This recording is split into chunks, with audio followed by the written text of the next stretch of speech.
जय Hind and hello guys, स्वागत है आपका आपके अपने YouTube चैनल ज्ञानदेह होस्ट में। और इस वीडियो में मैं आपको बताने वाला हूं UPSC CDS first 2026 online form के बारे में कि कैसे आपको फॉर्म फिलअप करना है। गाइस ये वीडियो काफ़ी लॉन्ग होने वाली है, क्योंकि अगर आपको नहीं पता तो बता दूं कि जब से ये यूपीएससी का नया पोर्टल लॉन्च हुआ है, इसमें तब से डिटेल्ड इन्फॉर्मेशन आपसे शुरुआत में ही ली जाने लगी है। ऐसे में यहाँ पर मैं जल्दबाजी बिल्कुल भी नहीं कर सकता था, क्योंकि बहुत ही छोटी छोटी इन्फॉर्मेशन है जो कि आपको बहुत ही सावधानीपूर्वक भरनी है। इसलिए स्पेशल वीडियो आपके लिए बनाई जा रही है, जहां पर आपको बहुत ही अच्छे से बताया जाएगा कि कैसे आपको रजिस्ट्रेशन करना है और कैसे आपको आपकी कास्ट सर्टिफिकेट की जानकारी भरनी है, चाहे आप एससी हो, चाहे एसटी हो, या फिर ओबीसी एनसीएल हो। तो पूरी इन्फॉर्मेशन ये सब आपको डिटेल में अच्छे से बताई जाएगी। कैसे आपको क्वालिफिकेशन की जानकारी भरनी है, कैसे आपको डॉक्यूमेंट्स अपलोड करना है, कैसे आपको photo signature and live photo upload करना है। जब ये पोर्टल लॉन्च हुआ था उस वक्त इसमें लाइव फोटो का ऑप्शन नहीं था, और अभी लाइव फोटो का ऑप्शन ऐड किया गया। तो लाइव फोटो का प्रोसेस कैसे करना है उसके बारे में आपको जानकारी दी जाएगी, तो कंप्लीट इन्फॉर्मेशन दी जाएगी। अगर फिर भी कोई सवाल डाउट रह जाए इस वीडियो को वॉच करने के बाद भी, तो आप कमेंट के माध्यम से पूछ लेना। चलिए शुरू करते हैं। अगर आपने अभी तक वीडियो को लाइक शेयर नहीं किया हो तो कर देना, और चैनल को सब्सक्राइब करके बेल आइकन ऑन कर लेना। फिर जो लिंक वीडियो को डिस्क्रिप्शन में दिया है आप ओपन करेंगे, आपको जानने को मिलेगा कि ये भर्ती आपकी 451 पोस्ट पर निकाली है, और फॉर्म आप लोग इसके 30 दिसंबर 2025 तक भर पाएंगे। फीस की अगर बात करें तो जनरल ओबीसी के लिए 200 है, और SC ST and all category female इनके लिए कोई फीस नहीं है। फिर आप यहाँ पर इसमें क्वालिफिकेशन की जानकारी जानेंगे कि कौन से कोर्स पर अप्लाई करने के लिए क्या क्वालिफिकेशन चाहिए, और इसके अलावा आपकी एज लिमिट की जानकारी डिटेल में दी गई है। सिलेक्शन प्रोसेस देखेंगे, एंड साथ ही साथ गाइज जो लाइव फोटो है और जो सिग्नेचर है और जो फोटो है उसको लेकर के मैंने स्पेशल वीडियो बना दी है। बहुत सारे कैंडिडेट फोटो में प्रॉब्लम फेस करे, तो इसलिए मैंने एक स्पेशल वीडियो बना दी थी। इसमें मैंने फोटो कैसे बनाना है, कैसे अपलोड करना है उसकी जानकारी दी है। भले ही आप फॉर्म मोबाइल से भर रहे हो या कंप्यूटर से, दोनों का प्रोसेस इस वीडियो को देख करके आप समझ सकते हैं, और कैसे आपको लाइव फोटो का प्रोसेस कंप्लीट करना है वो भी जानकारी इस वीडियो के अंदर दी गई है। तो आप एक बार इस वीडियो को वॉच कर लेना अगर आप कोई भी फोटो से संबंधित प्रॉब्लम फेस कर रहे हो। अब अगर आप इसमें अप्लाई करने के लिए एलिजिबल है और आपने अभी तक फॉर्म नहीं भरा, तो आप इंपॉर्टेंट लिंक के सेक्शन में आएंगे और अप्लाई ऑनलाइन लिंक ओपन करेंगे। इसके बाद आपके सामने वेबसाइट आ जाएगी। अब यहाँ पर आने के बाद मैं आपको बता दूं कि जब ये पोर्टल लॉन्च हुआ था, अगर आपने उस वक्त इसके ऊपर अकाउंट बना लिया था, क्रिएट कर लिया था, तो आप डायरेक्टली यहाँ पर लॉगिन के ऊपर क्लिक करेंगे, और 3 माध्यम से लॉगिन हो सकते हैं। क्या मोबाइल नंबर एंड ओटीपी। अगर ओटीपी नहीं आ रहा तो फिर आप यहाँ पर यूआरएन नंबर एंड पासवर्ड का इस्तेमाल करके लॉगिन हो सकते हैं। और अगर इसमें भी इशू आ रहा है तो आप ईमेल एंड पासवर्ड का इस्तेमाल करके आप रजिस्टर्ड ईमेल आईडी डालेंगे, पासवर्ड डालेंगे, और ये कैप्चा कोड डाल करके साइन इन हो जाएंगे। फिर आप अपडेट कॉमन प्रोफाइल के ऊपर क्लिक करके आपका लाइव फोटो अपलोड कर देंगे, और लाइव फोटो अपलोड करने के बाद में आप इस वीडियो को स्किप करके जहां से मैंने अप्लाई करने का प्रोसेस बताया वहां से देख करके अप्लाई कर लेंगे। बट गाइज अगर आप फ्रेशर है, आपने इस वेबसाइट का इस्तेमाल करके कोई फॉर्म नहीं भरा और नहीं आपका इसके ऊपर अकाउंट बना हुआ है, तो आप यहां पर इसमें पहले रजिस्टर होंगे। इसके लिए आप यहां पर क्रिएट अकाउंट इसके ऊपर क्लिक करेंगे, और फिर आपके सामने कुछ ऐसा इंटरफेस आएगा। यहां पर आ जाने के बाद आप इसके ऊपर टिक करेंगे, और फिर आप प्रोसीड फॉर अकाउंट क्रिएशन इसके ऊपर क्लिक करेंगे। अब आप यहां पर आपकी ईमेल आईडी एंटर करेंगे जो कि आप रजिस्टर करना चाहते हैं। उस ईमेल आईडी को आपको दोबारा डाल करके वेरीफाई करना है। यहां पर ये कैप्चा कोड डालना है, इसके ऊपर टिक करना है, और गेट ओटीपी यहां पर क्लिक करना है। अब गाइज जो आपने अभी ईमेल आईडी रजिस्टर की है उसके ऊपर एक ओटीपी गया होगा, आपको ईमेल चेक करनी है, ओटीपी मिल जाएगा। जैसे ही ओटीपी मिल जाए आप यहां पर डालेंगे, और वेरीफाई ईमेल के ऊपर क्लिक करके इसको वेरीफाई कर देंगे। अब आप यहां से ओके करेंगे। ओके करने के बाद सेम वे में आप आपका नंबर वेरीफाई करेंगे। तो पहले नंबर यहां पर डाल दीजिए, और फिर उसको दोबारा डाल करके वेरीफाई कीजिए, कैप्चा कोड फिल कीजिए, यहां पर टिक कीजिए, और गेट ओटीपी के ऊपर क्लिक कीजिए। इसके बाद में आपके नंबर के ऊपर भी ओटीपी जाएगा, आप यहां पर उसको डाल दीजिएगा, और वेरीफाई मोबाइल नंबर इसके ऊपर क्लिक करके इसको वेरीफाई कर दीजिएगा। अब आप यहां पर एक न्यू पासवर्ड अपना बनाएंगे। पासवर्ड आपका कैसा हो उसका एग्जांपल आप यहां पर देख लीजिए। पासवर्ड के अंदर इंग्लिश का कैपिटल लेटर कम से कम 1, स्मॉल लेटर कम से कम 1, इसके बाद में कोई एक स्पेशल कैरेक्टर, और साथ ही डिजिट। कुछ इस तरह का पासवर्ड आप यहां पर बना लेंगे जिसमें तीनों चीजें होनी चाहिए। साथ ही साथ आपके पासवर्ड की लेंथ यहां पर 8 से 16 कैरेक्टर के बीच में होनी चाहिए। तो जो मैंने डेमो दिया है आपको पासवर्ड का, उसके आप उसको ध्यान में रखते हुए आप यहां पर पासवर्ड डालेंगे, उसको दोबारा डाल करके वेरीफाई करेंगे, और फिर क्रिएट पासवर्ड के ऊपर क्लिक करेंगे। क्रिएट पासवर्ड पर क्लिक करने के बाद आप देखेंगे congratulation you have successfully created your account. अब आप यहां से ओके कर देंगे। इसके बाद कंटिन्यू टू लॉगिन यहां पर क्लिक करेंगे। अब आप यहां पर आपका मोबाइल नंबर डालेंगे जो कि अभी आपने रजिस्टर किया है, ये कैप्चा कोड डालेंगे, और सेंड ओटीपी के ऊपर क्लिक करेंगे। इसके बाद में आपके नंबर के ऊपर ओटीपी जाएगा, वो ओटीपी यहां पर डाल करके वैलिडेट ओटीपी इसके ऊपर क्लिक कर दीजिए। अब गाइज आप यहाँ पर आपके डैशबोर्ड में आ जाएंगे। जैसे कि आप वीडियो में देख सकते हैं, आप यहाँ पर लॉग आउट और आपका registered email address and number देख पा रहे हैं। अभी आपको क्या करना है, आप यहाँ पर यूनिवर्सल रजिस्ट्रेशन इसके ऊपर क्लिक करेंगे। अब गाइज आपके सामने यहाँ पर कुछ ऐसा इंटरफेस आएगा जैसे कि आप वीडियो में देख सकते हैं। यहाँ पर आपको जो आपका नाम फिल करना है, अगर आपके नाम में 3 वर्ड है जैसे कि फर्स्ट नेम, मिडिल नेम और लास्ट नेम, तो आप यहाँ पर कैसे भरेंगे उसका एग्जाम्पल आपको दिया है। अगर आपके नाम में 2 वर्ड है तो आप फुल जो नेम है उसमें फर्स्ट नेम भरेंगे और मिडिल नेम खाली छोड़ देंगे and then last name enter करेंगे। और अगर आपके नाम में सिर्फ आपका सिंगल नेम है तो आप यहाँ पर सिर्फ फर्स्ट नेम भरेंगे, मिडिल नेम और लास्ट नेम खाली छोड़ देंगे। इसके बाद आप यहाँ पर आपकी जो 10वीं की इन्फॉर्मेशन है वो आपको 10th के सर्टिफिकेट के अकॉर्डिंग भरनी है और जो नंबर आप यहाँ पर दे रहे हैं या जो आपने दिया है वो आधार के साथ में लिंक होना चाहिए। तो आप प्रोसीड फॉर यूनिवर्सल रजिस्ट्रेशन इसके ऊपर आप क्लिक कर दीजिए। इसके ऊपर क्लिक करने के बाद अब यहाँ पर सबसे पहले आपको आपका फर्स्ट नेम एंटर करना है। अगर मिडिल नेम है तो जैसे कि मैंने कहा आप डाल देंगे, नहीं तो खाली छोड़ देंगे। फिर जो आपका लास्ट नेम है वो आपको यहाँ पर एंटर कर देना है। उसके बाद आप यहाँ पर इसको जो नाम आपने भरा है अगेन डाल करके वेरीफाई करेंगे। पहले फर्स्ट नेम, फिर मिडिल नेम और उसके बाद में लास्ट नेम। फिर आप देखेंगे जेंडर, तो जो भी आपका जेंडर है वो आपको सेलेक्ट कर लेना है, उसको दोबारा सेलेक्ट करके वेरीफाई करना है। एंड देन जो आपकी डेट ऑफ बर्थ है वो भी आपको यहाँ पर एंटर करनी होगी। ये डेट ऑफ बर्थ भी आप आपके 10th के सर्टिफिकेट के अकॉर्डिंग ही एंटर कीजिएगा। उसको आपको यहाँ पर दोबारा से डाल करके वेरीफाई कर देनी है। ये एंटर करने के बाद देखेंगे फादर फुल नेम, तो जो आपको आपके पिताजी है उनका नाम आपको यहाँ पर एंटर करना है। पूरा नाम आप यहाँ पर एंटर कीजिएगा, उसको दोबारा डाल करके वेरीफाई कर दीजिएगा। एंड देन आपकी जो माताजी है उनका नाम आपको यहाँ पर एंटर करना है, इसको दोबारा डाल करके वेरीफाई कर देना है। इसके बाद आप यहाँ पर गार्जियन नेम, तो आपके गार्जियन कोई भी हो सकते हैं, जैसे कि आपके फादर या फिर ब्रदर या फिर आपकी बहन, कोई भी हो सकते हैं। तो जो भी है वो आप यहाँ पर एंटर कर दीजिएगा। उसके बाद में देखेंगे कंफर्म गार्जियन नेम, तो अगर आप गार्जियन नेम दे रहे हैं तो आप यहाँ पर उसको दोबारा डाल करके वेरीफाई कर देंगे, और अगर आप नहीं दे रहे तो आप खाली छोड़ दीजिए और उसके बाद नेक्स्ट एंड रिव्यू इसके ऊपर क्लिक कीजिए। अब जो आपने इन्फॉर्मेशन भरी है वो आपके सामने है, आप इन सभी को चेक कर लेंगे। और अगर आपको लगता है कि कोई जानकारी गलत हो गई है तो आप एडिट के ऊपर क्लिक करके एडिट कर लेना, नहीं तो सबमिट कर दीजिएगा। यहाँ पर बोला है कि do you want to submit your identity profile detail, क्या आप इसको सबमिट करना चाहते हैं? अगर हाँ तो आप यहाँ पर यस कर देंगे, फिर ये डिटेल्स आपकी सबमिट हो जाएगी।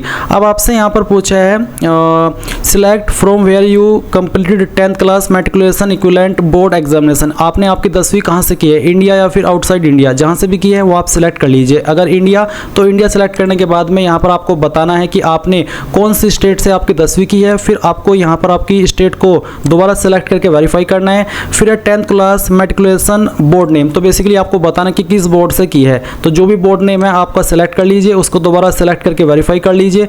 किस साल के अंदर आपने पास कर ली थी वो आपको यहाँ पर एंटर करना है। दोबारा से इस ईयर को आपको यहाँ पर डाल करके वेरीफाई करना होगा। फिर आप यहाँ पर देखेंगे passing certificate number as per 10th class certificate. Basically आपको आपका सर्टिफिकेट नंबर डालना है, 10वीं का आपको सर्टिफिकेट चेक करना है, उसके ऊपर आपको ये सर्टिफिकेट नंबर मिल जाएगा। तो उसको दोबारा डाल करके आप यहाँ पर वेरीफाई कर देना। उसके बाद में आप 10वीं का जो भी रोल नंबर था वो आप यहाँ पर एंटर करेंगे, इसको दोबारा डाल करके आप यहाँ पर वेरीफाई कर देंगे। फिर 10th class matriculation equivalent certificate issue date, यानी कि जो आपका सर्टिफिकेट है कब जारी हुआ था वो डेट आपको यहाँ पर एंटर करनी है। ये डेट भी आपको आपके सर्टिफिकेट के ऊपर ही देखने को मिल जाएगी। इसको दोबारा डाल करके आप यहाँ पर वेरीफाई कर दीजिएगा। इसके बाद आप यहाँ पर देखेंगे grade system as per board certificate, यानी कि आपका जो नंबर था 10वीं का वो किसके अंदर था, CGPA या फिर आपको बोला है certificate only require a pass and where marks not given, यानी कि अगर आपके सर्टिफिकेट में मार्क्स नहीं दिए गए थे, जिन्होंने कोरोना टाइम में किए थे और उनको सिर्फ सर्टिफिकेट मिला है तो वो ये वाला ऑप्शन सेलेक्ट कर सकते हैं। और अगर आपके नंबर परसेंटेज में है तो आप यहाँ पर परसेंटेज मार्क्स ये वाला ऑप्शन सेलेक्ट कर लीजिएगा और उसके बाद में जो आपकी परसेंटेज थी वो आप यहाँ पर डाल दीजिएगा। इसके बाद आप यहाँ पर आप 10th का सर्टिफिकेट अपलोड करेंगे, जिसका साइज 50 से 300 KB के बीच में होना चाहिए और फॉर्मेट PDF का रहना चाहिए। साथ ही साथ जो आप फाइल को नाम देंगे वो आप देंगे बोर्ड_ सर्टिफिकेट, और ये जो फाइल है वो PDF के फॉर्मेट में अपलोड करनी है। तो अगर आपकी फाइल इमेज के अंदर है तो आप उसको PDF में कैसे अपलोड करेंगे वो जान लीजिए।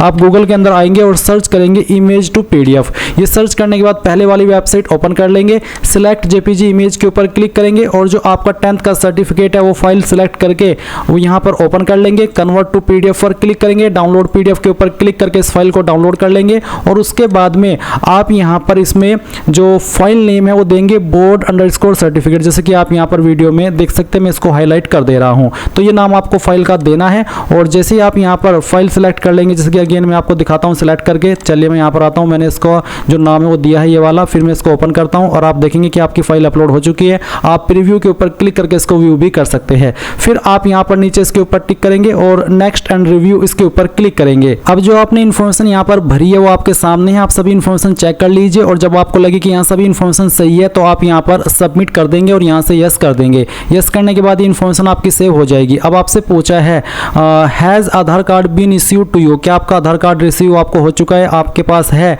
Yes I have Aadhaar card and consent to verification through virtual ID, या फिर I don't want to proceed with Aadhaar verification. और पहला है कि yes I have been issued Aadhaar card and consent to proceed for verification. तो अगर आपके पास आधार है और आप उसके माध्यम से कंसेंट देना चाहते हैं अपना, तो इसके ऊपर टिक कर दीजिएगा। फिर जो आधार नंबर है वो यहाँ पर डाल दीजिएगा, एक कैप्चा कोड फिल कीजिएगा और गेट आधार ओटीपी इसके ऊपर क्लिक कीजिएगा। गाइज जैसे ही आप आधार ओटीपी वेरीफाई कर देंगे तो आप अगले इंटरफेस पर आएंगे। पर यहाँ पर अगर आपके पास आधार नहीं है या फिर आप यहाँ पर आधार वेरिफिकेशन नहीं करना चाहते, I don't want to proceed with Aadhaar verification, आप ये माध्यम सेलेक्ट कर लेंगे और उसके बाद में नेक्स्ट के ऊपर क्लिक करेंगे। फिर आप यहाँ पर कोई एक अन्य आईडी भी दे सकते हैं। जो कैंडिडेट यहाँ पर आधार कार्ड की इन्फॉर्मेशन न देकर के किसी और आईडी से आगे बढ़ रहे हैं, उनको एग्जाम सेंटर पर नॉर्मल कैंडिडेट से 1 घंटा पहले पहुंचना होगा। तो जो भी आप दे रहे हैं वो आप यहाँ पर सिलेक्ट कर लीजिए इनमें से आईडी, फिर उसका नंबर यहाँ पर डाल दीजिए और उस आईडी को आपको यहाँ पर अपलोड कर देना है, जिसका फॉर्मेट जेपीजी का रखा है और साइज 20 से 200 KB के बीच में होना चाहिए। गाइज यहाँ पर जो आप आईडी अपलोड करेंगे उसका जो नाम देना है फाइल का वो आपको ID_ कार्ड ये देना है और फिर अपलोड फोटो ID कार्ड इसके ऊपर क्लिक करके आप इसको यहाँ पर सेव कर देना और उसके बाद आप यहाँ पर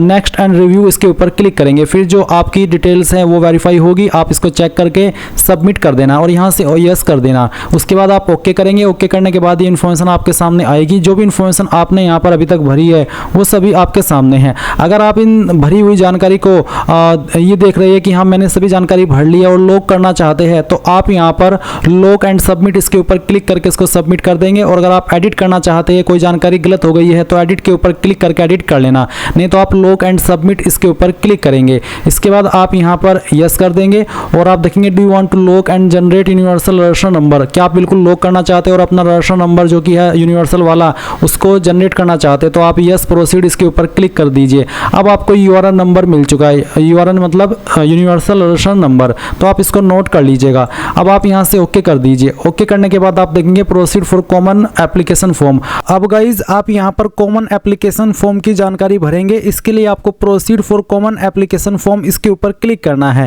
इसके ऊपर क्लिक करने के बाद आप यहाँ पर जो आपकी पर्सनल प्रोफाइल है पहले उसकी जानकारी भरेंगे। मैंने पहले से ही इस वेबसाइट के ऊपर OTR करके रखा है, इसलिए मेरी जानकारी यहाँ पर पहले से भरी हुई है और मैं यहाँ पर आपकी सहूलियत के लिए अपनी जानकारी को एडिट करके दिखाऊंगा कि कहाँ पर आपको क्या जानकारी भरनी है, ताकि आप बहुत ही अच्छे से अपनी इस जानकारी को भर सके। तो चलिए मैं यहाँ पर एडिट के ऊपर क्लिक करता हूँ। जब आप पहली बार OTR कर रहे होंगे तो आपको यहाँ पर कुछ ऐसा इंटरफेस देखने को मिलेगा, जहाँ पर आपको सबसे पहले बताना है पैलेस ऑफ बर्थ, जिसमें कि पूछा कि is your palace of birth in India और अब्रोड, यानी कि क्या आप इंडिया के निवासी या फिर आउटसाइड इंडिया, तो आप इंडिया सेलेक्ट कर लेंगे। उसके बाद आपको आपकी स्टेट सेलेक्ट करनी होगी और उसके बाद फिर जो आपकी डिस्ट्रिक्ट है वो भी आप सिलेक्ट कर लेंगे। देन यहाँ पर आपको आपके विलेज, टाउन, सिटी जो भी है उसका नाम डालना है, आपके पोस्ट ऑफिस का नाम यहाँ पर फिल करना है, फिर यहाँ पर आपका जो भी पिन कोड है वो आपको डाल देना है। नीचे अल्टरनेट कॉन्टैक्ट इन्फॉर्मेशन, जिसमें कि आप कोई अन्य आपका व्हाट्सअप नंबर है वो दे सकते हैं, आपकी सेकंड ईमेल आईडी दे सकते हैं, आपका सेकंड मोबाइल नंबर दे सकते हैं,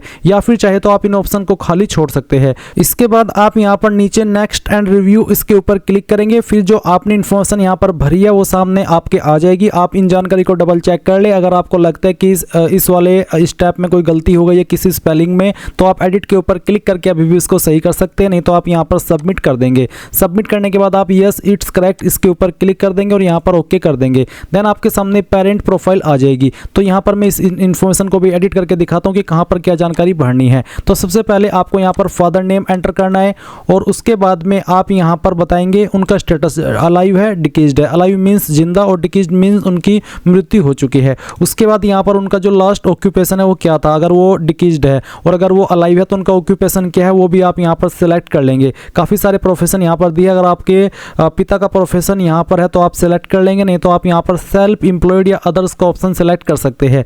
उसके बाद नेशनलिटी में आपको सिटीजन ऑफ इंडिया सेलेक्ट कर लेना है अगर आप इंडियन हैं। फिर आप यहाँ पर बताएंगे state to which your father originally belonged, यानी कि कौन सी स्टेट के आपके फादर निवासी थे वो स्टेट आपको सेलेक्ट कर लेनी है। फिर कौन सी डिस्ट्रिक्ट के निवासी थे वो डिस्ट्रिक्ट भी आपको सेलेक्ट करनी होगी। एंड देन नीचे आपको सेम वे में आपकी माता जी का जो डिटेल है वो देना है, जिसमें कि आप माता का जो नाम है वो एंटर करेंगे और यहाँ पर उनका जो स्टेटस है बताएंगे कि अलाइव है या फिर डिकीज्ड है। इसके अलावा उनका ऑक्यूपेशन क्या है वो आप सेलेक्ट कर लेंगे। जितने भी प्रोफेशन यहाँ पर दिए गए इनमें से कोई भी एक profession, home maker means housewife, तो जो भी है प्रोफेशन आपकी माता जी का वो आप सेलेक्ट कर लेना। फिर उनकी एनुअल इनकम अगर कोई है, आपका प्रोफेशन होम मेकर के अलावा कुछ और है तो आप उनकी एनुअल इनकम यहाँ पर भर देंगे जितनी भी है, नहीं तो आप यहाँ पर 0 लिख देंगे। फिर नेशनलिटी के अंदर आप सिटीजन ऑफ इंडिया सेलेक्ट कर लेंगे और इसके बाद में यहाँ पर बताएंगे कौन सी स्टेट के निवासी है आपकी माता जी और फिर कौन सी डिस्ट्रिक्ट की निवासी है वो भी आप यहाँ पर सेलेक्ट कर लेंगे। इसके बाद गाइज आप नेक्स्ट एंड रिव्यू इसके ऊपर क्लिक करेंगे।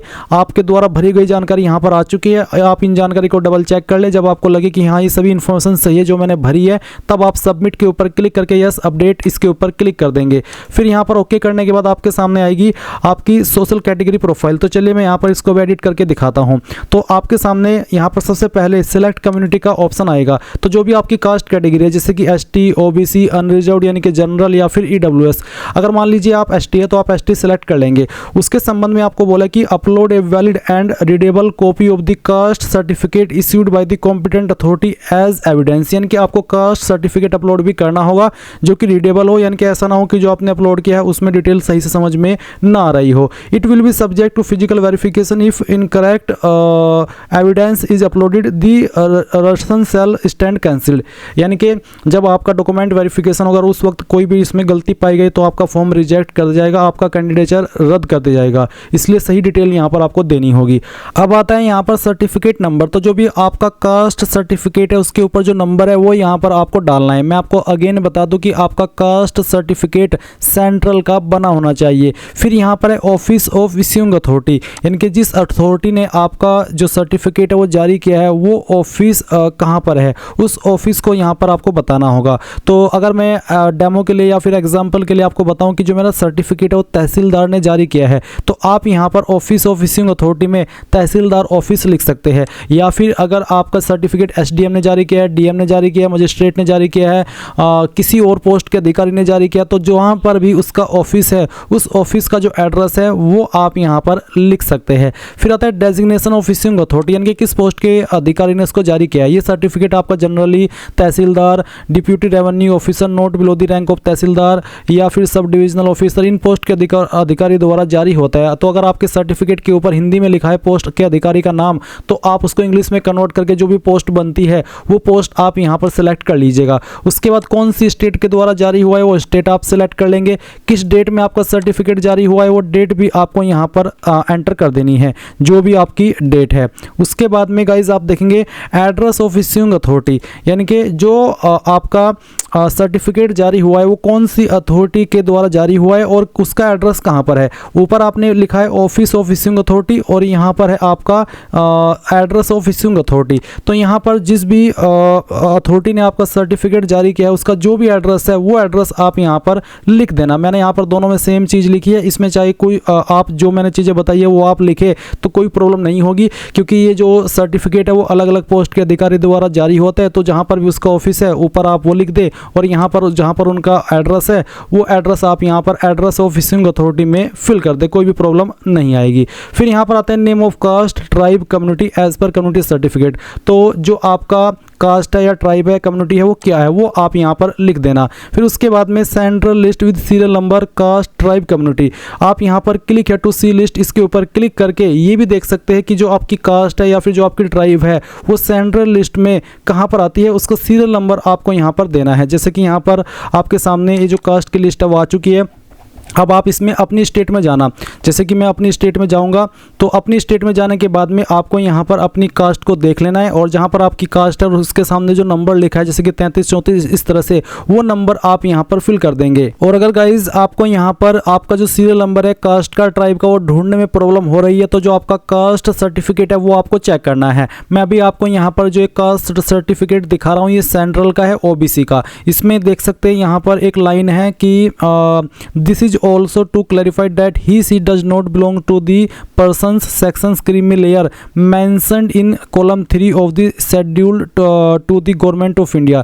यानी कि यहाँ पर जो नंबर आता है वो नंबर यहाँ पर 3 दिया है, कॉलम 3। तो आप यहाँ पर जो आपकी डिटेल है उसमें इस तरह से जो सीरियल नंबर है कास्ट का, ट्राइब का, कम्युनिटी का वो फिल कर देना। ये मैंने आपको OBC का दिखाया और इसी वीडियो के अंदर मैं आगे आपको बताऊंगा कि अगर आप OBC है तो कैसे आपको कास्ट सर्टिफिकेट की जानकारी भरनी है।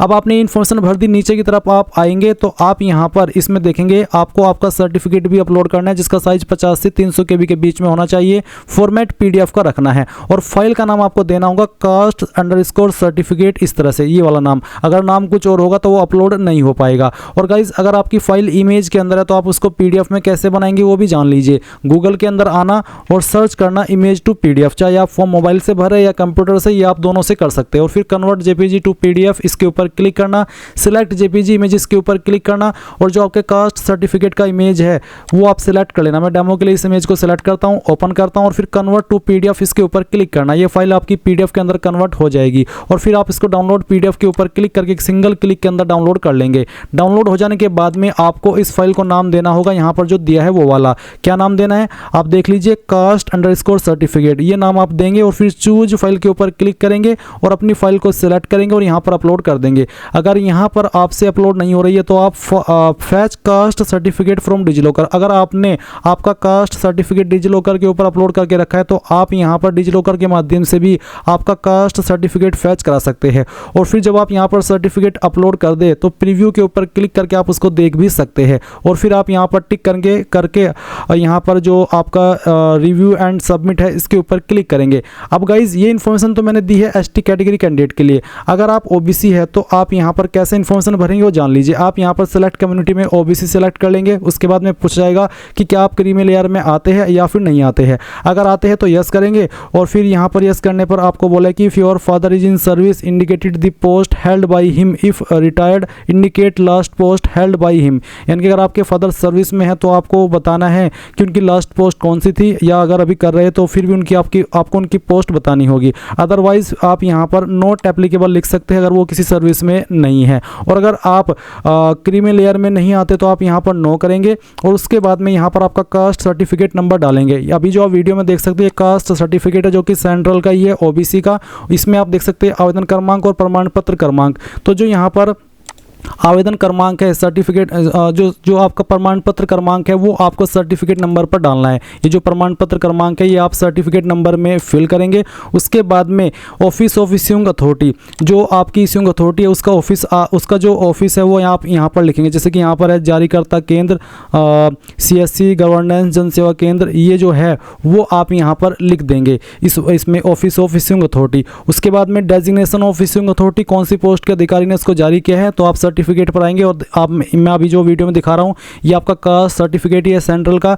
इसमें आप देख सकते हैं सक्षम अधिकारी के बाद में लिखा है तहसीलदार। तो आप यहाँ पर इसमें जो भी पोस्ट आपके सर्टिफिकेट पर इस जगह पर लिखी हुई है वो पोस्ट आप सिलेक्ट कर लेंगे। उसके बाद में यहाँ पर है स्टेट, तो ये जो सर्टिफिकेट है उत्तर प्रदेश के द्वारा जारी हुआ है, तो यहाँ पर मैं उत्तर प्रदेश सिलेक्ट कर लेता हूँ। उसके बाद में यहाँ पर है एड्रेस ऑफ इश्यूइंग अथॉरिटी, तो जो आपकी इश्यूइंग अथॉरिटी है उसका एड्रेस क्या है वो आपको यहाँ पर देना है। तो गाइज जहाँ जो भी आपकी अधिकारी की पोस्ट है जैसे कि तहसीलदार है, तो जो आपके तहसीलदार का ऑफिस है जहाँ पर भी है वो तहसीलदार के ऑफिस का जो एड्रेस है वो एड्रेस आप यहाँ पर एड्रेस ऑफ इश्यूइंग अथॉरिटी में फिल कर देना। उसके बाद में आता है डेट ऑफ इशू, किस डेट में इशू है, तो इस सर्टिफिकेट के ऊपर डेट है 15 फरवरी 2025। तो आपके सर्टिफिकेट के ऊपर जो भी यहाँ पर डेट लिखी हुई है वो डेट आप यहाँ पर लिख देंगे। उसके बाद में आप यहाँ पर देखेंगे यहाँ पर एक सवाल है, is your father is in service indicate the post. अगर आपके फादर सर्विस सर्विस के अंदर है गवर्नमेंट में तो आप उनकी पोस्ट बताएंगे कि किस पोस्ट पर है। अगर वो रिटायर्ड हो चुके हैं तो उनकी लास्ट पोस्ट कौन सी थी वो आप बताएंगे। अगर वो सर्विस में नहीं है तो आप यहाँ पर नॉट एप्लीकेबल लिख देंगे। उसके बाद में name of caste tribe community, certificate के अकॉर्डिंग आपकी कास्ट ट्राइब कम्युनिटी कौन सी है वो आप यहाँ पर लिख देंगे। और अगर आप सर्टिफिकेट पर आएंगे तो आप देख सकते हैं इसमें यहाँ पर है Uttar Pradesh state belongs to the Teli community, तो यहाँ पर तेली कम्युनिटी लिखा है तो आप यही कम्युनिटी यहाँ से वहाँ पर लिख देंगे। उसके बाद में इसमें आपसे आपका सीरियल नंबर पूछा है, आपकी जो ट्राइब है, कास्ट है या फिर कम्युनिटी है, तो यहाँ पर अगर आप सर्टिफिकेट पर आएंगे तो इसमें बोला है कि this is also to clarify that he she does not belongs to the person section creamy layer mention column in 3, तो यहाँ पर 3 है तो मैं यहाँ पर 3 लिख दूंगा। तो इस तरह से आपको ये जानकारी भरनी है। फिर आप यहाँ पर कास्ट सर्टिफिकेट अपलोड करेंगे जिसका साइज 50 से 300 KB के बीच में होना चाहिए और फाइल का नाम कास्ट_ सर्टिफिकेट होना चाहिए। और उसके बाद में गाइज यहाँ पर आप चूज फाइल के ऊपर क्लिक करके इस फाइल को अपलोड कर देंगे। नीचे आती है पेरेंट डिटेल, यहाँ पर कुछ सवाल है जैसे कि does your father have pan, क्या आपके फादर के पास पैन है, पैन कार्ड है, अगर है तो यस करेंगे और यस करने पर आपको उनका पैन का जो नंबर है वो यहाँ पर डाल देना है। और उसके बाद में does your father have Aadhaar number, तो आप यहाँ पर यस करके उनका आधार नंबर डाल देंगे। क्या आपके माता जी के पास भी पैन नंबर है तो आप यस करके उनका पैन कार्ड का नंबर डाल देंगे। क्या आपकी माता जी के पास आधार नंबर है तो आप यस करके उनका भी आधार नंबर यहाँ पर डाल देंगे। फिर आप यहाँ पर टिक करेंगे और उसके बाद में आप यहाँ पर रिव्यू एंड सबमिट इसके ऊपर क्लिक करेंगे। इसके बाद आपने जो भी इंफॉर्मेशन यहाँ पर भरी है वो आपके सामने आ जाएगी। आप यहाँ पर नेक्स्ट के ऊपर क्लिक कर देंगे। इसके बाद यहाँ पर आपके सामने आएगी डिसेबिलिटी प्रोफाइल की जानकारी, जहाँ पर आपको पूछा है कि whether you are a PWD या फिर PWBD कैंडिडेट, अगर आप है तो यस, नहीं तो आप नो कर देंगे। उसके बाद में यहाँ पर have you ever been recommended as a PWD या फिर PWBD candidate in any exam conducted by UPSC in the past, यानी कि क्या पास्ट में आप कभी रिकमेंड किए गए PWD या फिर PWD कैंडिडेट के रूप में जो कि UPSC के द्वारा कंडक्ट किया गया हो, अगर हाँ तो यस, नहीं तो आप नो करेंगे। फिर यहाँ पर डिक्लेरेशन के ऊपर टिक करके आपको नेक्स्ट एंड रिव्यू के ऊपर क्लिक करना है और यहाँ से फिर आप इसको सबमिट कर देंगे और फिर यस इट्स करेक्ट इसके ऊपर क्लिक करेंगे। उसके बाद आपके सामने आपके एड्रेस की इन्फॉर्मेशन आ जाएगी। तो आप यहाँ पर इसमें एड्रेस की इन्फॉर्मेशन भरेंगे। पहले है माई एड्रेस, तो पहले आपको आपका खुद का एड्रेस भरना है। तो house number, apartment, building, street क्या है वो आप यहाँ पर लिखेंगे। आपकी स्टेट आपको यहाँ पर सेलेक्ट कर लेनी है, आपकी होम डिस्ट्रिक्ट आपको सिलेक्ट कर लेनी है। फिर आपका विलेज, टाउन, सिटी क्या है वो आपको यहाँ पर भर देना है। फिर आपका पिन कोड यहाँ पर आपको डालना है, आपका पोस्ट ऑफिस यहाँ पर लिख देना है। नीचे एक लाइन है कि is your permanent address same as correspondence address, यानी कि क्या आपका परमानेंट एड्रेस और जो आपका प्रेजेंट एड्रेस है वो सेम है। अगर हाँ तो यस, नहीं तो आप नो कर देंगे। यस करने पर आप नीचे देखेंगे आपका परमानेंट एड्रेस दिया गया है। तो परमानेंट एड्रेस में अगर आपका यहाँ पर नहीं आता तो आप खुद से हाउस नंबर, आपका स्टेट, आपका डिस्ट्रिक्ट, आपका विलेज, टाउन या फिर सिटी और उसके बाद में पिन कोड और आपका पोस्ट ऑफिस डाल देंगे। उसके बाद आप नेक्स्ट के ऊपर क्लिक करेंगे। नेक्स्ट के ऊपर क्लिक करने के बाद यहाँ पर आता है फादर लास्ट एड्रेस, क्योंकि मेरे जो पिताजी है वो डिकीज्ड है, यानी कि उनकी मृत्यु हो चुकी है, इसलिए यहाँ पर लास्ट एड्रेस का ऑप्शन है। अगर आपके पिताजी जिंदा है तो यहाँ पर आपका जो भी पिताजी का एड्रेस है वो आपको देना होगा। और आपको यहाँ पर एक सवाल भी पूछा है कि is your father address same as your correspondence address, यानी कि जो आपके पिताजी का एड्रेस है क्या वही आपका प्रेजेंट एड्रेस है। अगर हाँ तो यस, अगर नहीं तो नो करके अलग से भर सकते हैं। अगर यस करेंगे तो ऑटोमेटिकली जो एड्रेस आपने माई एड्रेस में भरा है वो यहाँ पर आ जाएगा। तो यहाँ पर आपका हाउस नंबर, आपका स्टेट, आपकी डिस्ट्रिक्ट, आपका विलेज, टाउन या सिटी, आपका पिन कोड और आपका पोस्ट ऑफिस आ जाएगा। फिर आप नेक्स्ट के ऊपर क्लिक करेंगे। इसके बाद यहाँ पर आपकी माताजी का एड्रेस है तो इसमें भी सेम पूछा कि क्या आपकी माताजी का एड्रेस और जो आपके पिताजी का एड्रेस है क्या वो सेम है, तो आप यहाँ पर यस कर देंगे। तो यस करने पर जो एड्रेस आपने आपके पिताजी का भरा है वही यहाँ पर आपकी माताजी का आ जाएगा। बट अगर अलग अलग है तो नो करके अलग से आप आपकी माताजी का एड्रेस भर सकते हैं। इसके बाद आप नेक्स्ट एंड रिव्यू इसके ऊपर क्लिक करेंगे। फिर जो भी इन्फॉर्मेशन आपने यहाँ पर भरी है वो सभी आपके सामने है, डबल चेक कर ले। अगर आपको लगे कि सभी जानकारी सही है तो आप सबमिट कर देंगे और फिर यहाँ पर यस अपडेटेड इसके ऊपर क्लिक करेंगे और यहाँ से ओके कर देंगे। इसके बाद में आपके सामने यहाँ पर एजुकेशनल प्रोफाइल आ चुकी है, यानी कि आपको यहाँ पर आपकी क्वालिफिकेशन की जानकारी देनी है। जैसे कि मैंने बताया था कि मैं पहले से रजिस्टर्ड हूँ तो मेरी जानकारी पहले से यहाँ पर भरी हुई है, इसलिए मैं यहाँ पर अपनी ही जानकारी को एडिट करके आपको सिखा रहा हूँ, बता रहा हूँ कि कैसे आपको यहाँ पर अपनी इन्फॉर्मेशन भरनी है। तो यहाँ पर सबसे पहले आपको इसमें 12वीं की इन्फॉर्मेशन देनी होगी। तो आप देखेंगे इसमें कैसे देंगे, आप सिलेक्ट क्वालिफिकेशन लेवल में 10+ +2 सिलेक्ट कर लेंगे। उसके बाद में क्वालिफिकेशन लेवल स्टेटस में बताएंगे कि आप कंप्लीट कर चुके हैं या अभी आप कर रहे हैं। अगर अपियरिंग आप सिलेक्ट करेंगे तो यहाँ पर आपको कुछ ऐसे ऑप्शन देखने को मिलेंगे जिसमें कि आपको select qualification pursuing state UT, यानी कि कहाँ से आप कर रहे हैं, किस स्टेट से कर रहे हैं, वो स्टेट आपको बतानी होगी। फिर आपको यहाँ पर आपका जो एग्जामिनेशन बोर्ड नेम है वो बताना होगा। तो जो भी बोर्ड है जैसे कि CBSE central board of secondary education, या फिर आपका कोई और बोर्ड स्टेट का जैसे कि UP board of high school and intermediate education, तो जो भी है वो आप सेलेक्ट कर लेना। उसके बाद स्कूल इंस्टीट्यूट कॉलेज नेम, तो जो भी आपके स्कूल का नाम है, कॉलेज का नाम है, वो आप यहाँ पर फिल कर देंगे खुद से। और फिर जो आपके पास 12वीं के अंदर सब्जेक्ट थे उन सब्जेक्ट के नाम आप यहाँ पर एक एक करके भरेंगे। आपको बोला है कि enter all your subject separated by commas, जैसे कि एग्जाम्पल भी इन्होंने दिया है, यानी कि आपको यहाँ पर सभी सब्जेक्ट को लिखना होगा कॉमा लगा करके, चाहे 5 थे चाहे फिर 4, जो भी आपके सब्जेक्ट थे वो आप यहाँ पर सभी लिख देंगे। उसके बाद आता है एंटर डेट ऑफ ज्वाइनिंग, यानी कि किस डेट में आपने 12वीं ज्वाइन की थी वो डेट आपको यहाँ पर बतानी है। अब अगर आपको एग्जैक्ट डेट मालूम नहीं है तो आप यहाँ पर एक जो एक्सपेक्टेड डेट होती है, जो अनुमानित डेट होती है कि हाँ यार उस टाइम पर मैंने ज्वाइन किया था, वो डेट आप यहाँ पर डाल सकते हैं। इसमें कोई भी प्रॉब्लम नहीं आएगी। तो जो भी आपकी ज्वाइनिंग डेट है वो आप यहाँ पर डाल देना। उसके बाद में enter expected date of completion, यानी कि कब तक आप कंप्लीट कर लेंगे उसकी एक्सपेक्टेड डेट, अनुमानित डेट आप यहाँ पर इसी तरह से भर देंगे जैसे कि आपने ज्वाइनिंग की डेट भरी है। उसके बाद में सिलेक्ट मीडियम ऑफ स्ट्रीम, आपका मीडियम ऑफ स्ट्रीम क्या है, हिंदी, कन्नड़, कश्मीरी, मैथिली, जो भी है वो आप सिलेक्ट कर लेना।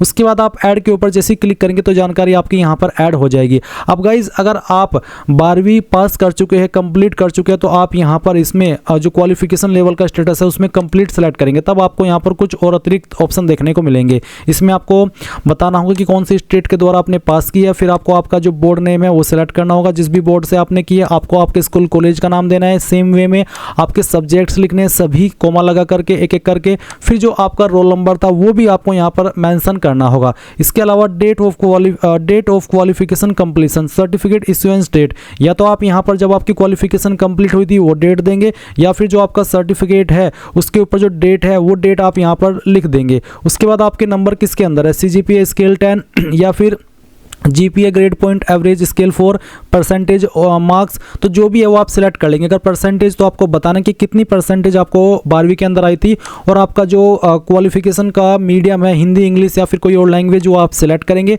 और ऐड के ऊपर क्लिक करके इसको ऐड कर देंगे। इसके बाद ये इन्फॉर्मेशन आपकी यहाँ पर ऐड हो जाएगी और फिर आप यहाँ पर आपकी जो हायर क्वालिफिकेशन है जो कि आप देना चाहते तो यहाँ पर वो ऐड करेंगे। तो इसी प्रकार से आपको select where you completed your education, आपको यहाँ पर इंडिया सेलेक्ट कर लेना है। उसके बाद जो आपके पास अन्य क्वालिफिकेशन है वो आपको देनी है। अगर आप CDS के फॉर्म पर अप्लाई कर रहे हैं या फिर किसी भी एग्जाम पर जिसमें ग्रेजुएशन की योग्यता मांगी है तो आप यहाँ पर ग्रेजुएट का ऑप्शन सेलेक्ट कर लेंगे। उसके बाद क्वालिफिकेशन लेवल, आपने आपकी क्वालिफिकेशन कंप्लीट कर लिया तो कंप्लीट सेलेक्ट करेंगे, और अगर आप अभी कर रहे हैं तो आप एपियरिंग सेलेक्ट कर लेंगे। एपियरिंग सेलेक्ट करने के बाद में आपको आपका पासिंग डेट नहीं देना है क्योंकि उसमें आपसे नहीं ली जाएगी। और मैं यहाँ पर दोनों का बताता हूँ। अगर आप यहाँ पर कंप्लीटेड सेलेक्ट करते हैं तो आपके सामने ऑप्शन आएगा स्ट्रीम एट ग्रेजुएशन लेवल, तो आपको बताना है कि आपका स्ट्रीम क्या है। अगर इनमें है जैसे कि मेडिकल, इंजीनियरिंग, साइंस, ह्यूमैनिटी तो सेलेक्ट कर ले, अदर्स है तो आप यहाँ पर खुद से आपके ग्रेजुएशन लेवल का स्ट्रीम एंटर कर दीजिएगा। पर अगर इन्हीं में है तो आप यहाँ से सेलेक्ट कर लीजिएगा। उसके बाद में देखेंगे सिलेक्ट क्वालिफिकेशन पासिंग स्टेट,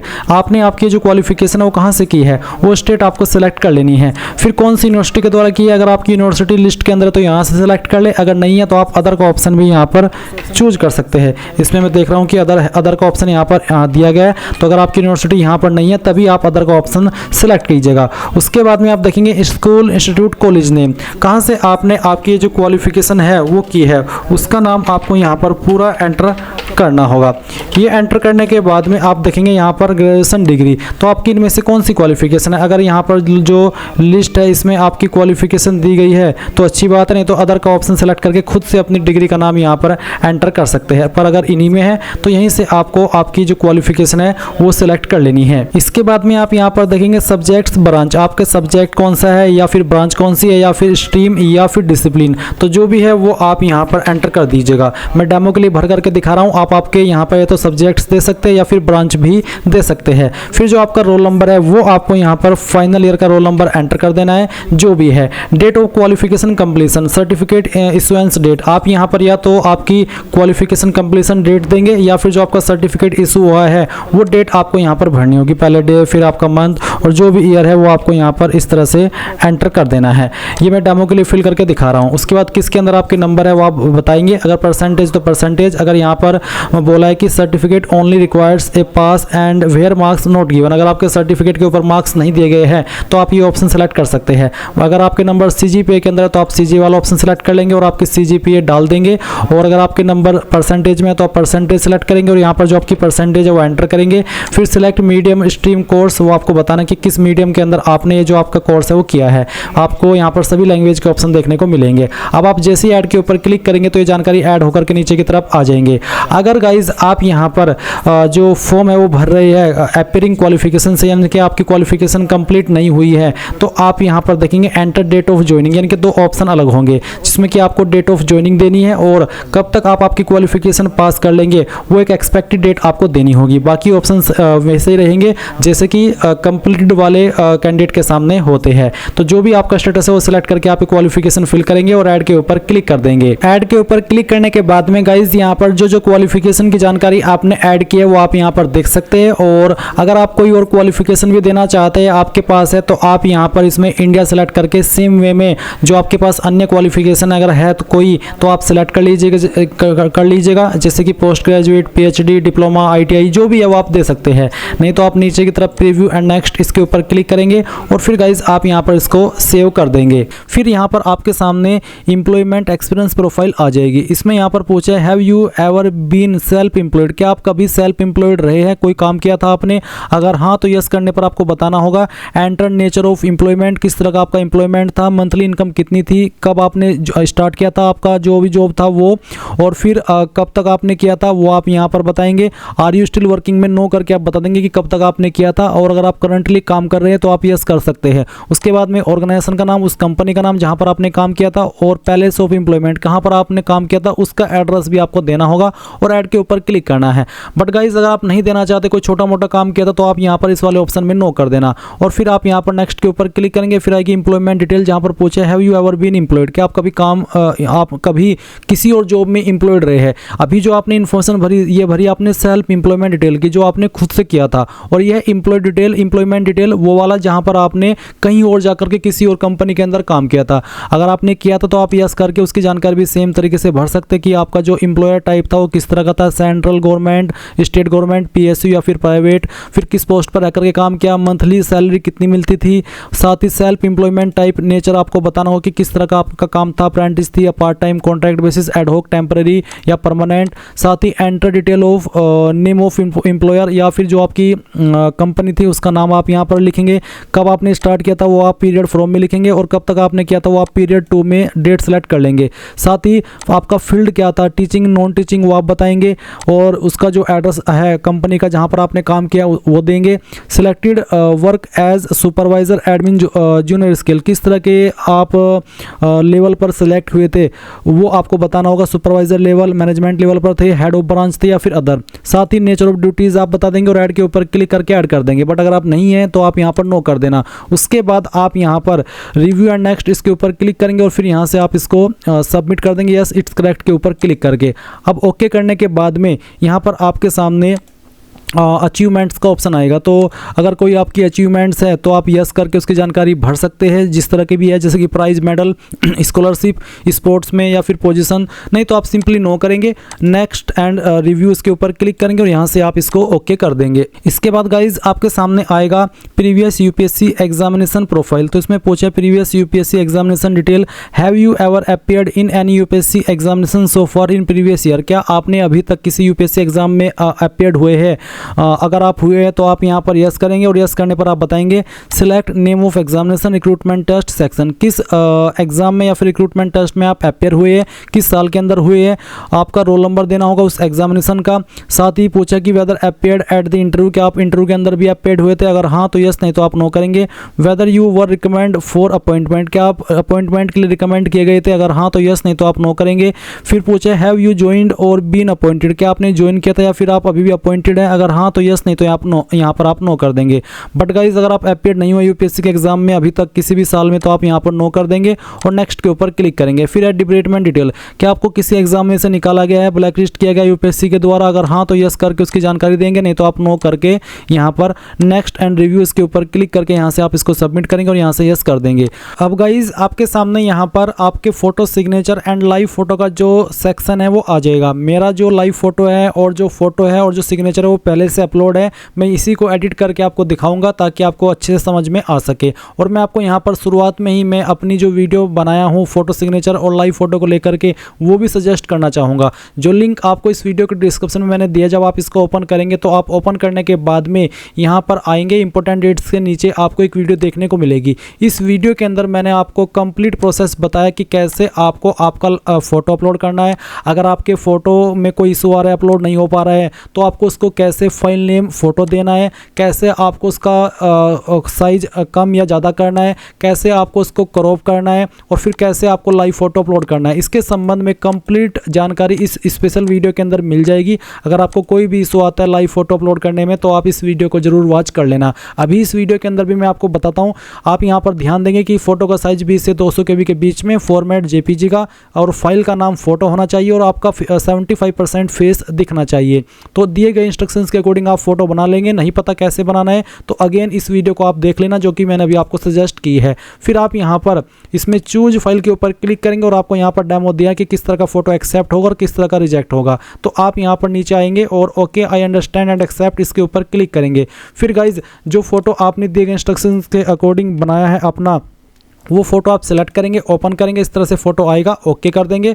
और फिर उसके बाद आप अपलोड फोटो के ऊपर क्लिक करेंगे एंड देन यहाँ पर इस तरह से प्रोसेसिंग होगी, तो थोड़ा सा वेट कर लीजिएगा। फिर आप यहाँ पर कि मैं हाँ इसको अपलोड करना चाहता हूँ इस पर यस कर दीजिएगा और यस करने के बाद देखेंगे कि आपका फोटो अपलोड हो चुका है सक्सेसफुली। उसके बाद आप सिग्नेचर अपलोड करेंगे, इसका साइज 20 से 100 KB के बीच में, फाइल का नेम सिग्नेचर, और दिए गए इंस्ट्रक्शन के अकॉर्डिंग इसी तरह से आप आपकी सिग्नेचर की फाइल बना लेंगे जैसे कि आपको यहाँ पर दिया है। अब यहाँ पर आप क्या करेंगे, इसमें इस फाइल को okay I understand and accept इसके ऊपर क्लिक करेंगे। फिर जो आपकी सिग्नेचर की फाइल है वो आपको सिलेक्ट करनी है दिए गए इंस्ट्रक्शंस के अकॉर्डिंग बनाने के बाद में। फिर आप यहाँ पर इसको ओपन करेंगे, इस तरह से सिग्नेचर आएगा, आप इसको ओके कर देंगे। उसके बाद अपलोड सिग्नेचर के ऊपर क्लिक करके यहाँ से यस करेंगे और फिर आप यहाँ पर देखेंगे कि आपका सिग्नेचर भी अपलोड हो जाएगा। और आप यहाँ पर प्रीव्यू के ऊपर क्लिक करके देख सकते हैं कि आपका फोटो अपलोड हुआ है या फिर आपका सिग्नेचर अपलोड हुआ है या नहीं हुआ, इस तरह से। फिर गाइज आपको यहाँ पर लाइव फोटो अपलोड करना है। इसके लिए आप कैप्चर फ्रॉम मोबाइल इसके ऊपर क्लिक करेंगे एंड देन गाइज आप यहाँ पर जो आपका मोबाइल है उससे ये स्कैन करेंगे।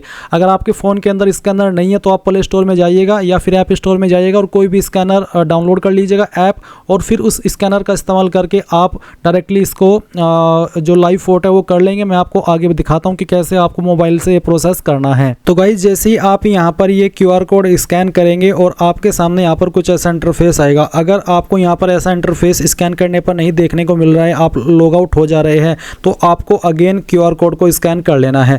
उसके बाद में जब इस वाले इंटरफेस पर आप आ जाएंगे तो आप यहाँ पर नीचे की तरफ आएंगे और आपको बोला है कैप्चर फोटो। आप यहाँ पर कैप्चर फोटो इसके ऊपर क्लिक करेंगे, आपका जो कैमरा है वो ऑन हो जाएगा। अब आप यहाँ पर जो आपका फोटो है वो कैप्चर करेंगे। फोटो कैप्चर हो जाने के बाद में आप यहाँ पर राइट के आइकन पर ये जो राइट टिक है इसके ऊपर क्लिक कर देंगे। फिर यहाँ पर आपको इसको जो क्रॉप करना है वो कर लीजिए। इसमें आपको जो एक्स्ट्रा पार्ट है वो हटा देना है और बाकी को आप यहाँ पर क्रॉप कर देंगे। अगर क्रॉप करने में कोई इशू आ रहा है तो आपको आराम से वक्त लेकर के अच्छे से इसको क्रॉप कर देना है, इस तरह से जैसे कि मैं आपको यहाँ पर करके दिखा रहा हूँ। और वैसे ही आप चीज़ खुद भी कर सकते हैं, इसमें कोई बड़ी बात नहीं है। तो आपको इसमें एक्स्ट्रा पार्ट हटा देना है और जो आपका फेस है जिसमें कि आपका फेस 75% दिखना चाहिए उतना पार्ट आपको रखना है। और उसके बाद आप नीचे स्क्रॉल करेंगे और फिर यहाँ पर आप क्रॉप के ऊपर क्लिक कर देंगे। क्रॉप के ऊपर क्लिक करने के बाद में आप यहाँ पर नीचे की तरफ आएंगे और अपलोड फोटो इसके ऊपर क्लिक करेंगे और फिर यस अपलोड इट इसके ऊपर क्लिक कर देंगे। यहाँ पर गाइज प्रोसेसिंग हो रही है और देख लीजिए your live photo has been uploaded successfully, please visit web portal and press view photo button to get uploaded photo. तो आप यहाँ पर इस पोर्टल के ऊपर आ जाएंगे जहाँ से फॉर्म को भर रही है और फिर आप view live captured photo preview के ऊपर क्लिक करके आप यहाँ पर इसको व्यू कर लेंगे। इसके बाद आप यहाँ पर नीचे आएंगे और गो टू डैशबोर्ड के ऊपर क्लिक करेंगे। इसके बाद आपको यहाँ पर एग्जामिनेशन के सेक्शन में आकर के अप्लाई एग्जाम के ऊपर क्लिक करना है। फिर आप यहाँ पर जिस भी पोस्ट पर अप्लाई करने वाले हैं या करना चाहते हैं वो उसके सामने जो अप्लाई का लिंक है उसके ऊपर क्लिक करेंगे। अभी इस वीडियो के अंदर CDS के बारे में बताया जा रहा है तो मैं यहाँ पर CDS के सामने अप्लाई के ऊपर क्लिक करता हूँ। यहाँ पर आप टिक कर देंगे और प्रोसीड के ऊपर क्लिक करेंगे। इसके बाद आपने जो भी इन्फॉर्मेशन भरी है वो सामने आपके आ जाएगी। आप यहाँ पर व्यू के ऊपर क्लिक करके एक एक पार्ट व्यू करेंगे। जैसे कि एग्जाम्पल के लिए मैं आपको एक पार्ट व्यू करके दिखाता हूँ। आप व्यू के ऊपर क्लिक करना, इस तरह से आपके सामने इन्फॉर्मेशन आएगी। फिर आप इसको क्लोज कर देना। फिर आप यहाँ पर देखेंगे कि राइट चेक हो चुका है। अब आप बाकी के जो ये विकल्प है डिटेल्स है वो भी व्यू कर लीजिए। इसके बाद आप यहाँ पर नीचे की तरफ आकर के जो आपका फोटो है वो भी व्यू कर लेंगे। जैसे कि आपने ऊपर की इन्फॉर्मेशन व्यू करी है, फिर आपका लाइव फोटो व्यू कर लेंगे और फिर आपका सिग्नेचर भी आप यहाँ पर व्यू कर लेंगे। उसके बाद आप यहाँ पर टिक करेंगे और log common application form profile and proceed. जब आप एक बार इसको लॉग कर देंगे तो गाइज फिर बाद में आप इसको एडिट नहीं कर पाएंगे। तो आप पूरी तरीके से श्योर होकर के इसको लॉग करना। नहीं तो अगर आपको लगता है कि मेरी कोई डिटेल्स गलत है कॉमन एप्लीकेशन फॉर्म इसके नीचे किसी भी सेक्शन में, तो आप उसको अभी भी सही कर सकते हैं। नहीं तो आप यहाँ पर log common application form profile and proceed इसके ऊपर क्लिक करेंगे एंड यहाँ पर आप अग्री एंड प्रोसीड इसके ऊपर क्लिक करके यहाँ से यस कर देंगे। इसके बाद में गाइज अब आपको जो आपका बाकी का फॉर्म का प्रोसेस है वो कंप्लीट करना है। अब आप यहाँ पर देखेंगे CAF details for universal registration number have been successfully registered and locked, no further edit are permitted for the exam in CAF। यानी कि अब आप कोई भी एडिट नहीं कर सकते। तो यहाँ से आप ओके कर दीजिए। ओके करने के बाद में आपके सामने कुछ ऐसा इंटरफेस आएगा। अब आपको यहाँ पर select your educational qualification level वो सिलेक्ट करना है। Passed appeared the final year degree और equivalent examination with physics and mathematics at 10+2 level. यानी कि जो आपकी फाइनल डिग्री है वो आपने पास कर ली है या फिर अभी आप कर रहे हैं, और साथ ही जो आपकी 12वीं थी वो आपने फिजिक्स एंड मैथमेटिक्स के साथ में किया, तो आप ये सेलेक्ट कर लेंगे। सेकंड विकल्प है कि आपने आपकी जो क्वालिफिकेशन है या तो पास है या फिर आप अभी फाइनल ईयर के अंदर है और वो जो आपकी क्वालिफिकेशन है वो आपकी इंजीनियरिंग डिग्री है। अगर ऐसा है तो आप यहाँ पर सेकंड विकल्प सेलेक्ट करेंगे। तीसरा ऑप्शन है कि आपने आपकी क्वालिफिकेशन अगर पास कर लिया या भी आप फाइनल ईयर के अंदर है और जो यहाँ पर फर्स्ट और 2 नंबर पर क्वालिफिकेशन है वो आपके पास नहीं है, यानी कि आपकी जो डिग्री है ना तो वो इंजीनियरिंग डिग्री है और ना ही आपके पास 12वीं के अंदर मैथमेटिक्स और फिजिक्स था, तो आप यहाँ पर ये तीसरा विकल्प सेलेक्ट करेंगे। अगर आपकी क्वालिफिकेशन ना तो इंजीनियरिंग डिग्री है और ना ही 12वीं में आपके पास मैथ और फिजिक्स था, तो आप तीसरा ऑप्शन सेलेक्ट कर सकते हैं। बट अगर आपकी जो डिग्री है चाहे वो कोई सी भी है और वो आपने 12वीं के अंदर फिजिक्स एंड मैथ से पास की है, तो आप ये पहले वाला ऑप्शन सेलेक्ट कर लेंगे। उसके बाद आप यहाँ पर डिग्री सर्टिफिकेट नंबर या इनरोलमेंट नंबर या फिर फाइनल ईयर का रोल नंबर डालेंगे। उसके बाद date of issue of degree, यानी कि जो आपकी डिग्री है या फिर जो सर्टिफिकेट है वो किस डेट में इशू हुई है वो आप यहाँ पर सेलेक्ट कर लेंगे। अब जो कैंडिडेट अपीयर्ड है यानी कि जो फाइनल ईयर के अंदर है वो यहाँ पर एक्सपेक्टेड डेट डाल सकते हैं।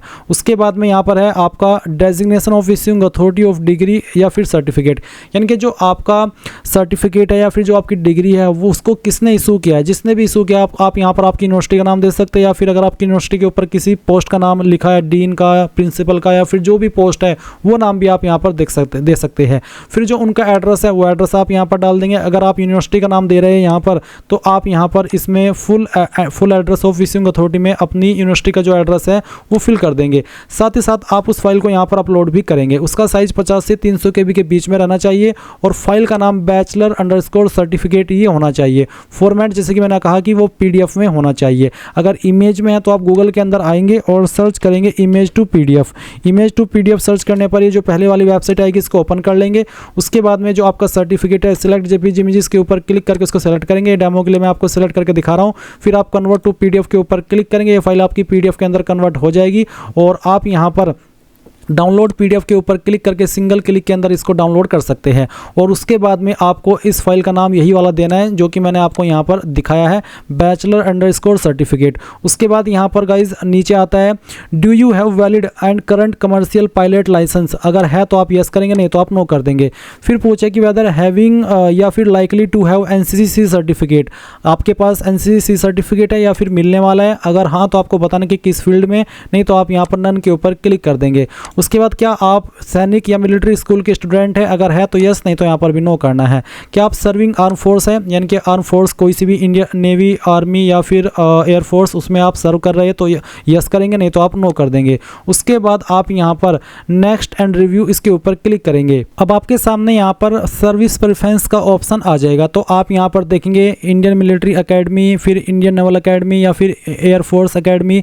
तो आपकी क्वालिफिकेशन के अकॉर्डिंग आप किसको क्या प्रेफरेंस दे सकते हो उसका विकल्प आपके सामने है। अगर आप यहाँ पर सभी को प्रेफरेंस देने के लिए एलिजिबल है तो आप सभी को प्रेफरेंस दे सकते हैं, या फिर आपको किसी एक कोई देनी है तो आप यहाँ पर उस प्रेफरेंस को देकर के बाकी में 0 लिख दीजिएगा।